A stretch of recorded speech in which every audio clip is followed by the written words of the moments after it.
My name is Robert Bligen. I am owner of Cut Bar, Barbershop, and Barbers Inc. Ladson Crossing, also Barbers Inc. Hanahan Crossing. What I do is I help other entrepreneurs and people that want to start businesses create generational wealth by starting companies so that they'll have something to pass on to the next generation. I first started cutting hair back in 1992. I was 14 years old. And that really started from me drawing. So I used to draw cars, and then from cars to outfits. And from the outfits, I would draw the people's haircut. So the people had the little box top, flat tops with the parts and the crisp lines. And that's how I got started with the haircuts, from drawing. And then my cousin came by the house. He had a date. He's like, hey, can you cut my hair? I was like, I never cut hair before. You sure you want me to cut your hair? He's like, yeah, if you mess it up, cut it bald. I said, all right. So I did it. And an hour and 45 minutes later, he walked out with a pretty decent haircut.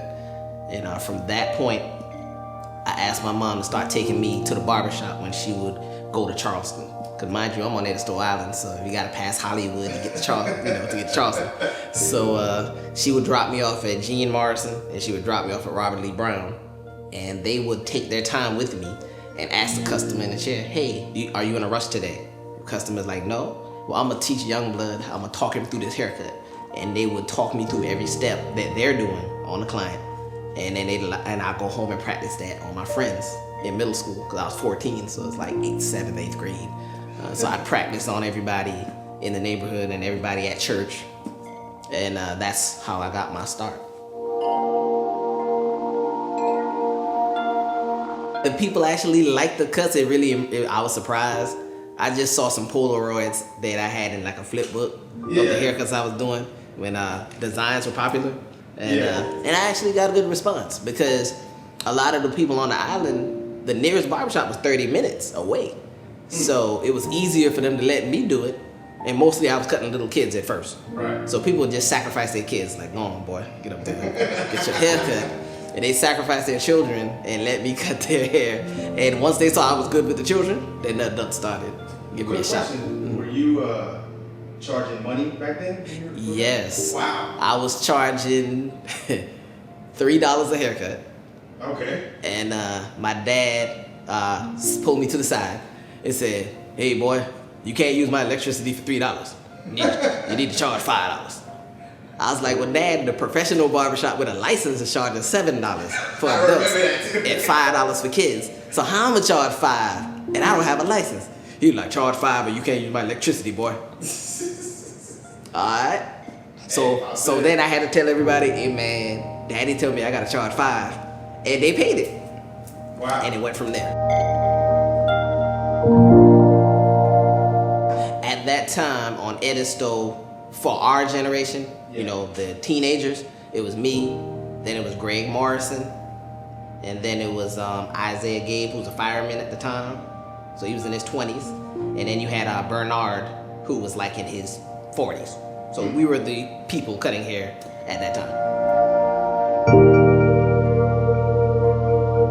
What happened is I started from cutting at the house. And then my dad saw where I was at, and he bought me a set of professional clippers, because back then I had the little cheap ones that came from Walmart. Yeah. They would get hot. You had to hold them with a towel because they'd be burning. So I started with those, and my dad saw how good I was and said, well, hey, I'm gonna get you with the real barber shoes. And back then those clippers were like $80 for the clipper, the Andis Master, and then the liner, the Andis T-Out liner at that time was $50. All right, so he bought me that, and that's where I started. And he saw it in me. However, when it came time to go to college, I didn't want to go to college. So I thought I could outsmart my parents, and I didn't take my SATs. You didn't? I did not. Wow. So I said, well, my dad, what do you want to do for a living, boy? I want to cut hair. How you gonna feed a family cutting hair, boy? Go to school and be a teacher like your mama. Wear a shirt and tie, And to him, success was wearing a shirt and tie. He didn't want me doing blue collar work like him. So most of my father's side of the family were blue collar workers. My mother's side were educators, principals, teachers, things like that. So to him, he wanted me to do better than he was doing. So even though he saw me cutting hair in the house, I had the whole island in the house. But to him, success was shirt tie. So he said, go to school, go to college, and I went to college. So I went to college to become an English teacher. Wow. All right, so all during college, I'm cutting hair in the dormitory, cutting everybody on the campus, and so I did that. Once I finished college, then I came back to cutting hair, and I went and got my license after college.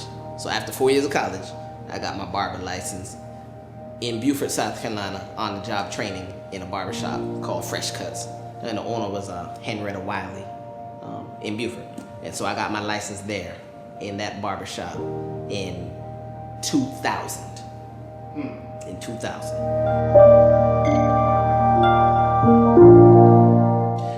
I still knew that what I wanted to do was success, but at that time, you didn't really disobey your parents. That generation, because I had an alpha male kind of dad with a Napoleon complex. So, you just didn't disobey them guys. So, but I knew it was the right thing. But fortunately, going to college to become a teacher, it prepared me for what I'm doing now. So you didn't go to college to be a barber, you went to be an English teacher. English teacher. English teacher. And did you graduate? Yes. You did? Yes. Wow. So how did you switch from teaching English? Tell us what happened after college. You got your degree. I never taught. I never taught. Ever.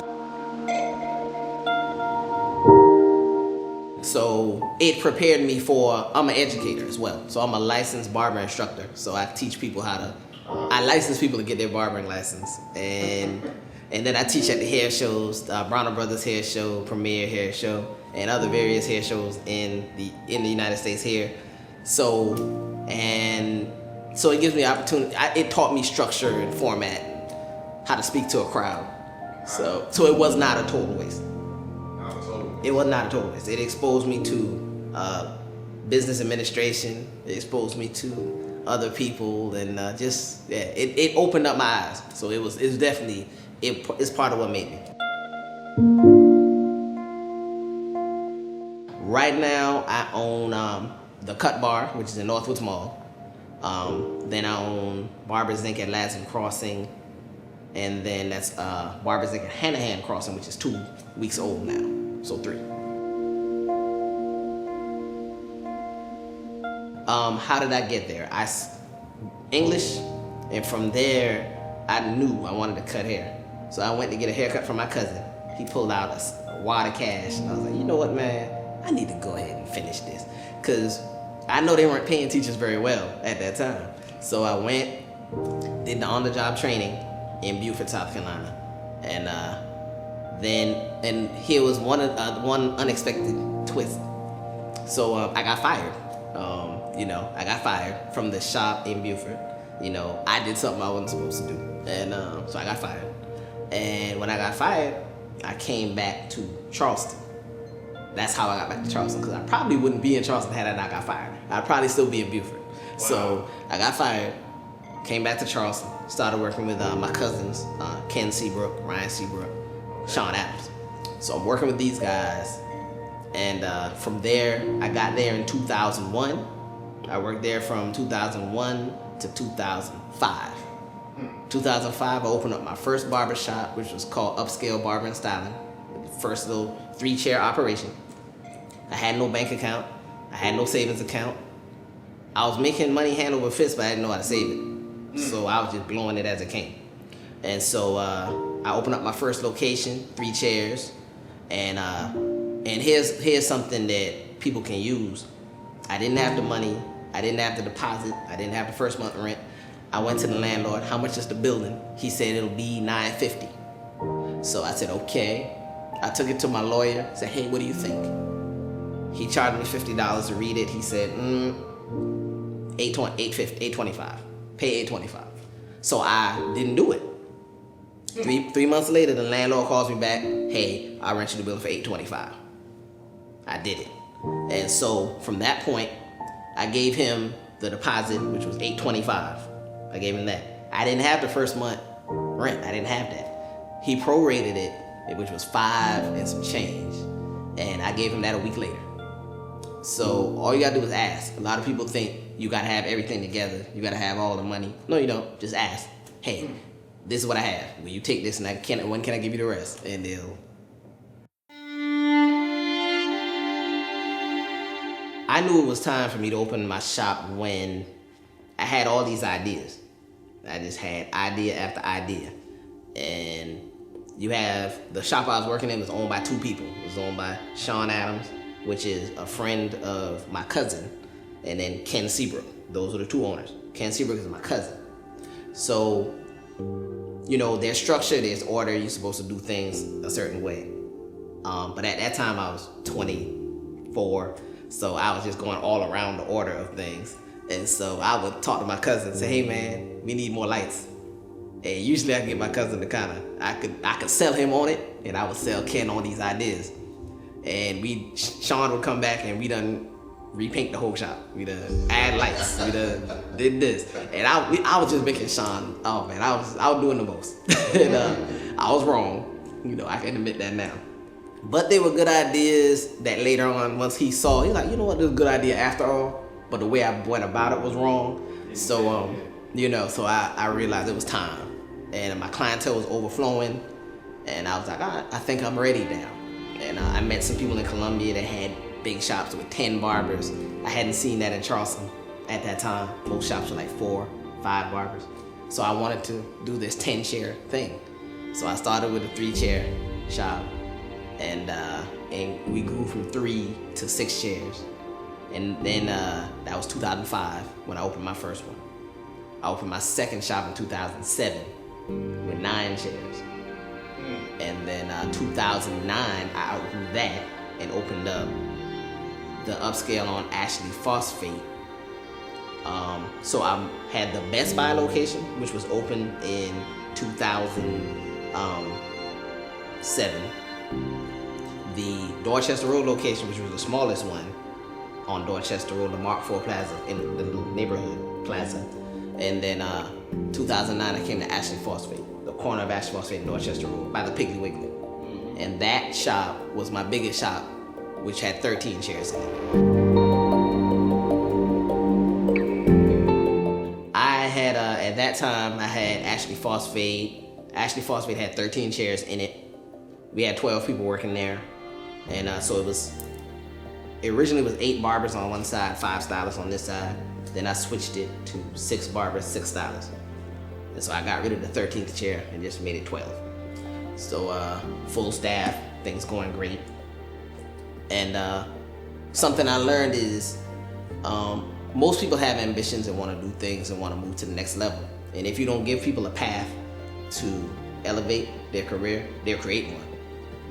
You know, they'll create one without you. And so, you know, I had one person exit and take 2 people with them. And then I had another person exit and take 5 people with them. Wow. And so when the person took 5 people with them, they went around the corner in the same shopping center I was in. So I'm here in 104, they went to 114 in the same building. And so they literally took almost half of my staff with them. And there was someone in there that I really wanted to be my manager or to actually eventually be my business partner at some point. But I never shared that with them, so it taught me a valuable lesson. Number one, I had to regroup because you're talking about 5 people leaving at one time. That's a lot of revenue. All right. Then, so I had to restaff it, train these new people so we could put out the same level of excellence. And then I had to come up with a plan, like how can I prevent this from happening again? So later on, I let people know what my intentions are. You know, when I'm watching you, if I see management potential in you, you know, I find out at the interview, what do you want to do? You know, where do you see yourself in 1 year, 3 years, 5 years? And once I see that, then I chart a course to help you get there. You know, whether you want to manage, whether you want to own, whether you want to teach, or if you just want to cut hair and make money, whatever it is, I'll help you get there. Okay, I grew upscale into 3 locations. Well, actually, I grew upscale into 4 locations at one point. All owned by, 2 were owned by me outright. The other 2 were partnerships. So, Ashley Phosphate, 12 chairs. Ladson Oakbrook, which was by the $2 movie theater in the Kmart. That's now Crunch Fitness and Stars and Stripes. There you go. I was there. Wow. That shop still, both of those still exist. The one in Orangeburg was a salon concept called Upscale Hair Studio. I partnered with someone named Barbara Johnson in Orangeburg to do that. Okay. It was really a place where I did classes, but it was a salon at the same time. Right. And then Columbia, I tried one in Pine Belt Shopping Center by Food Line off of Two Notch Road. Okay. So those were the 4. And that's when I learned the lesson between growth and swelling. Growth and swelling. Yeah, because Explain that a little bit. you know, if I drop a cinder block on my hand, it'll swell and get big. It'll look like it grew, but it's really inflammation and pus, and it's not healthy. It's not healthy growth at all. Gotcha. Or, you know, I could work the muscles and build the muscles, and it's actually growth. It's something that's sustainable, something that I can sustain, not something that it got big and then when it gets small again. So that's what happened. I swole. It looked like I was growing. You know, because to the outside looking in, it's like he got 4 locations. No, my infrastructure was all off. So I cut the company back down to 2 locations. You know, I sold my interest to my other partner. And then Columbia, I just closed all together. And I opened up a shop in Atlanta and called, Upscale at Sugarloaf Crossing. So that was I opened that, and then I got divorced. And that's where my life got real interesting.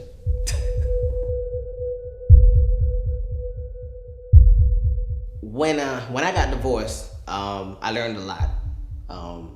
I went to court. When I went to court, I had 3 barbershops. When I left court, I had 1. So they gave 2 of them to my ex-wife and let me keep the brand new one that was a month old that was not profitable. Wow. So the 2 profitable ones are carrying the brand new one that was 1 month old. So here I am with a shop that's in Atlanta and I live here. So I had to find a place to work. So now I had to find a place to work. My salary is cut down to about 1/3 of what I was making, you know. And now, you know, there was a barbershop in the mall, very popular barbershop, very busy. And I went to the owner and said, hey, I need a place to work so I can regroup because I don't have my shop anymore. And he said, okay, well, man, I heard what happened. I'm sorry about what happened. I'm going through the same thing. I said, okay, cool. So we talked, and I wound up working there. I started a week later, working in the mall at Barbers Inc. in Northwoods Mall. And now here's a fun fact about that situation. Me and him didn't get along 2 years prior. Really? Yeah, we had a falling out, and we didn't talk for about 3 years. Wow. And so one day, you know, as adults, you know, we almost 40 at that time. we met at an event. And he said, hey man, you know, we squashed it, and we squashed it, and we were good. And then 2 years later, I asked the same guy for a job, and we decided to partner up from at that table that day. When I decided to say, all right, I'm gonna work here, he was like, well, are you gonna stay, or are you gonna leave? I was like, as soon as my divorce is final, I'm opening the shop. So would you like to do it together? We did it together, and we opened up. I got divorced in January. We opened up the Cut Bar in June 2018. We opened up Barbers Inc. Lansing Crossing in November 2018. We opened up Barbers Inc. Cumberland Mall June of 2019. And then we opened up Barbers Inc. Hanahan Crossing 2 weeks ago. Wow. So, what this taught me though was I already had a mass walkout years ago, my people. He had a mass walkout right before I came. So he was already frustrated, ready to he was done with the industry. So I said, hey, let me show you. I showed him some things that was inside me. Hey, this is the way we can take the company. So we talked about it. We came up with a lot of ideas. And because expansion is my thing. He knows how to build a team. I know how to expand. So, you know, you don't really need another one of yourself when you partner with somebody. You need someone that's totally different. Right. Wow. He doesn't mind confronting people. I hate confronting people. So you need that synergy, right? So we partnered up. I said, all right, this is what we need to do. Since you had a mass walkout, I had one. We before we opened up Cut Bar, we said, how many people want to own shops in this room? Of the 9 people that were there, 3 people raised their hands. All right. So we said, okay, we're gonna open up this first commission shop in 2 months. You gotta manage one, somebody gotta come over there and manage that one, and we're gonna create a path for all y'all to own a shop. Once we perfect it, we're gonna open up another one.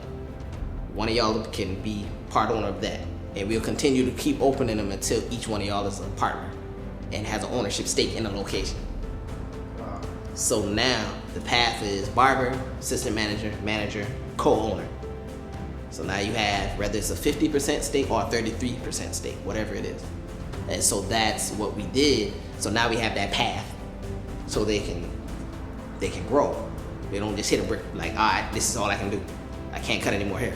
So that's what we did from my experience of losing people and his experience. Now we're actually creating other entrepreneurs now.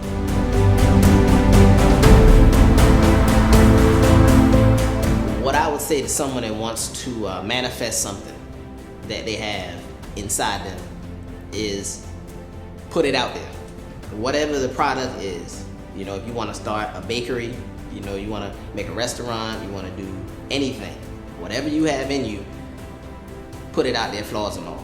Find a mentor, number one, that's already doing what you want to do, and learn those concepts. And because success leaves clues, so they will share with you the mistakes they made, and basically what it took them 20 years to learn, you got it in a matter of hours from talking to them. So you don't have to repeat the same mistakes. So what I would tell you is find a mentor locally in your market, find a mentor in a market bigger than your market, find another mentor in a smaller market, but that's killing it, that's crushing it. And now you have all of these people's perspective, because the person in your city is gonna give you about 7 herbs and spices out of the 11. They don't want you to be their competitors, so they will give you 7 of 11. This dude in North Carolina, you're not in North Carolina, so he's gonna give you all 11 herbs and spices. And then you find you somebody in a smaller town than you that's killing it. You're like, well, hey, I have no excuse, because he's crushing it in Willacoochee, Georgia. So you find those people. Then you put it out there, because now you have wise counsel. You know what I'm saying? So you put it out there, flaws and all, and you course correct as you go.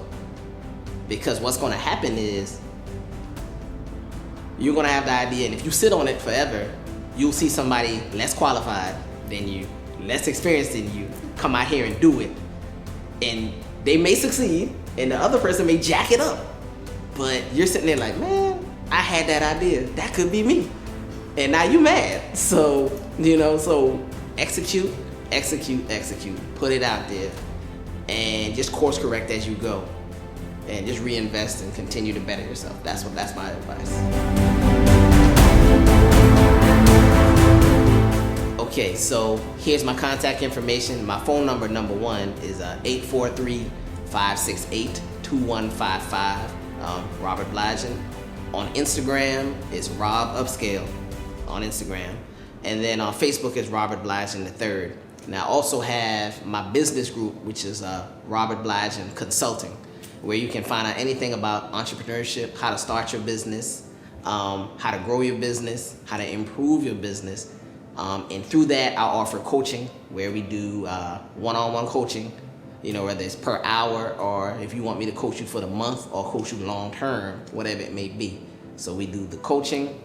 We also do mastermind groups, where you can meet with me in a group setting and work on your projects in a group setting. So like I said, my phone number, 843-568-2155, Instagram, Rob Upscale, and Facebook, Robert Bligen Consulting.